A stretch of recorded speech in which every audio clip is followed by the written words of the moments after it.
कर्मचाऱ्यांचे गेल्या 2017 पासून ते 26 पर्यंत पगार दिलेले नाही सभापती महोदय. मोठ्या प्रमाणावरती 6,000 विद्यार्थी आणि त्यांच्या पालकांचं भवितव्य आता हा अंधारात पडलेलं आहे सभापती महोदय. सभापती महोदय, आपल्या माध्यमातून माझी विनंती आहे की मोर्चे निघतायत, आंदोलन निघतायत, सरकारकडे वारंवार त्यांनी पत्रव्यवहार पण केलेला आहे सभापती महोदय, पण त्याची दखल घेतली जात नाही. सर्व विद्यार्थ्यांचं भवितव्य, तिकडचे असलेले कर्मचारी आहेत त्यांचं वेतन न दिल्यामुळे आणि सिंहगड हा एक संस्था म्हणून घेऊन सभापती महोदय अशीच बंद झाली तर त्याला काय अर्थ राहणार नाही. आपल्या माध्यमातून विनंती आहे की सरकारने तातडीने दखल घेऊन त्यांना बोलून घेऊन त्यातून मार्ग काढावा. अनिल परब. सभापती महोदय, मुंबई ही देशाची आर्थिक राजधानी आहे आणि ही देशाची आर्थिक राजधानी कधी थांबता कामा नये अशी सर्वसाधारण पूर्ण देशाची नाही तर जगाची एकंदर इच्छा असते.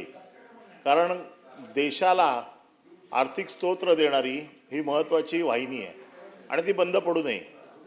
परंतु काल मुंबईत एका दिवसाच्या पावसाने काल अख्खी मुंबई बऱ्या अंशी डिस्टर्ब झाली. बरंचसं काम डिस्टर्ब झालं, लोकांना खूप मनस्ताप झाला आणि मनस्ताप तर झाला तो झाला.